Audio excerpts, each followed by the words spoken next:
Welfare പാർട്ടിക്ക് UDF-ൽ കയറി പറ്റണം. ഇതൊരു സത്യമാണ്, ഇതൊരു വസ്തുതയാണ്. 2011 അവർ രൂപീകരിച്ചതിന് ശേഷം അവർക്കങ്ങനെ ഒരു മുന്നണി സംവിധാനത്തിൻ്റെ ഭാഗമായി ചേരാൻ ഇതുവരെ കഴിഞ്ഞിട്ടില്ല.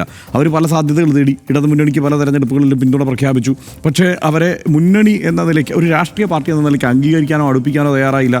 പ്രാദേശികമായി ഇപ്പോൾ ക്യാമ്പസുകളിൽ 2011 കാലത്തൊക്കെ സജീവമായി SIO-യിലൊക്കെ പ്രവർത്തിച്ചു വന്നവരാണ് ഇപ്പോൾ ഇതിൻ്റെ പ്രധാനപ്പെട്ട നേതാക്കന്മാർ. അവരെ സംബന്ധിച്ചിടത്തോളം ക്യാമ്പസുകളിൽ ഇവരെന്താണ് പ്രശ്നം എന്നറിയോ? അവിടെ ഇവരെ ഇൻകുലാബ് സിന്ദാബാദാണ് വിളിക്കുന്നത്. മുദ്രാവാക്യങ്ങളുടെ ഘടനയും രൂപവും സ്വഭാവവും ഒക്കെ ഏതാണ്ട് SFIയോടൊക്കെ ചേർന്ന് വരും. അവർ ഏറ്റുമുട്ടി വന്നിട്ടുള്ളത് SFIയുമായിട്ടാണ്. അതുകൊണ്ട് ഇനി ഒരു കാലത്തും ഇവരുമായി ചേർന്ന് പോകാൻ പറ്റില്ല എന്നുള്ള ഒരു സത്യം, അതിൻ്റെ ഒരു ആന്തരിക ഘടനയെ തന്നെ അത് പൂർണ്ണമായി ഗ്രസിച്ചിട്ടുണ്ട്. അപ്പോൾ ഇവർക്കിപ്പോൾ എന്താ ഇനിയിപ്പോൾ പറ്റുന്നത് UDF-നൊപ്പം നിൽക്കുക എന്നുള്ളതാണ്. അതിനുള്ള ശ്രമങ്ങൾ അവർ കഠിനമായി നടത്തുന്നുണ്ട്.